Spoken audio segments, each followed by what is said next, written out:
اللہ تعالیٰ بندوں کو آزماتا ہے، پرکھ کرتا ہے، امتحان لیتا ہے، طرح طرح کی نعمتوں سے اسے مالا مال کرتا ہے، کاروبار وسیع ہو جاتا ہے، اس کے لیے دولت کے انبار لگ جاتے ہیں،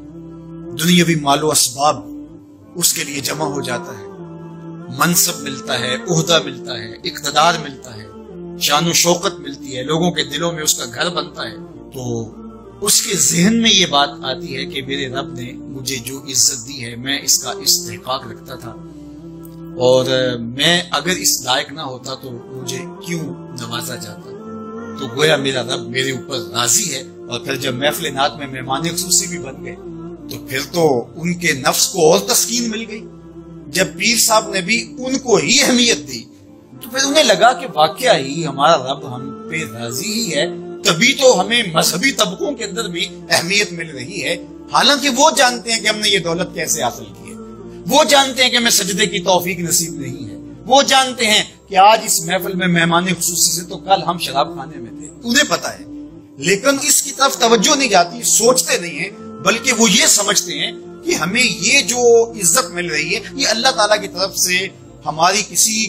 قبولیت کی وجہ سے یہ عزت ہے، حالانکہ یہ ان کی آزمائش تھی، ان کا امتحان تھا۔ دوسری بات، وَأَمَّا إِذَا مَبْتَلَاهُ، اور جب اللہ اس کو آزماتا ہے، فَقَدَرَ عَلَيْهِ رِزْقَهُ، اور اس کے رزق کو تنگ کرتا ہے، اس کو آزمائش کی بھٹی میں ڈالتا ہے، فَيَقُولُ رَبِّي أَهَانَنِ، تو پھر وہ چیخ اٹھتا ہے، میرے رب نے تو مجھے ذلیل کر کے رکھ دیا۔ بیماری آ جائے، ابتلا میں مبتلا ہو تو وہ کہتا ہے کہ میرا رب مجھ سے ناراض ہو گئے، تو یہ انسان کی کج فکری، ایسا نہیں ہے۔ کسی شخص کو دولت کا دیا جانا یہ اللہ کی رضا کی دلیل نہیں ہے، اور کسی شخص کو غربت کے امتحان میں ڈالا جانا یہ اللہ کی ناراضگی کی دلیل نہیں ہے۔ حضرت امام رازی نے لکھا ہے کہ مکے سے لے کر طائف تک 70 ایسے نبیوں کی قبریں ہیں جن کی وفات صرف بھوک کی وجہ سے، تکلیفوں میں، آزمائشوں میں، امتحانوں میں، ابتلاؤں میں اس کے بندے رہے۔ میرے اور آپ کے آقا و مولا حضور ختمی المرتبت کے گھر میں کبھی برابر چولہا نہیں جلتا تھا، کبھی کھانے کے لیے کچھ میسر نہیں ہوتا تھا، پانی پی کے اور کھجور کھا کے گزارا ہوتا تھا، تو یہ تو کوئی دلیل نہیں ہے۔ اللہ کی رضا کی دلیل کیا ہے؟ نیکی کی توفیق مل جانا، اور اللہ کی ناراضگی کی دلیل کیا ہے؟ کسی شخص کا گناہ پہ دلیل ہو جانا۔ کوئی بندہ گناہ پہ دلیل ہے اور معصیت، نافرمانیاں، اللہ کے حکموں کو توڑنا اس کا مزاج ہے، تو سمجھو اللہ اس سے ناراض ہے۔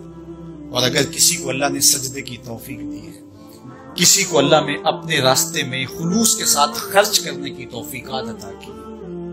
حلال حرام کی تمیز اس کو عطا کر دی گئی ہے، تو پھر سمجھ لو کہ اللہ اس پہ راضی ہے۔ باقی رہی بات کہ کسی کو دولت کا زیادہ دیا جانا، کسی کو کم دیا جانا،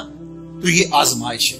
اب جو اہل ایمان ہیں، اللہ کے بندے ہیں، وہ کیا کرتے ہیں؟ جب دولت زیادہ ملتی ہے، اقتدار ملتا ہے، منصب ملتا ہے، تو پھر اللہ کے شکر کے دائرے میں آ جاتے ہیں، اور جب مصیبت آتی ہے، تکلیف آتی ہے، اذیتوں میں مبتلا ہوتے ہیں، تو پھر وہ یہ نہیں کہتے کہ ہمارے رب نے ہمیں ذلیل کر دیا، بلکہ وہ اس پہ صبر کرتے ہیں اور اللہ کے حضور دعائیں کرتے ہیں، التجائیں کرتے ہیں کہ مالک تو نے جو جس آزمائش میں ڈالا ہمیں پورا اترنے کی توفیق نصیب فرما، ہماری سفید پوشی کا بھرم نہ ٹوٹے، اور ہمیں اس مشکل وقت سے بچانا کہ جب ہماری یہ غربت ہمیں کفر تک لے جائے، اور جب ان کو دولت مندی دی جاتی ہے تو وہ ڈرتے ہیں کہ اللہ ایسا نہ ہو کہ یہ دولت ہمیں فرعون بنا دے، یہ دولت ہمیں نمرود بنا دے، ہمارے اندر بخل پیدا ہو، تکبر پیدا ہو، ہمارے اندر غرور پیدا ہو، تو وہ اس حالت کے اندر اللہ تعالیٰ کا شکر یا دین کی بات پھیلانا صدقہ جاریہ ہے۔ ثواب کی نیت سے ویڈیو کو شیئر ضرور کیجیے۔ جزاک اللہ۔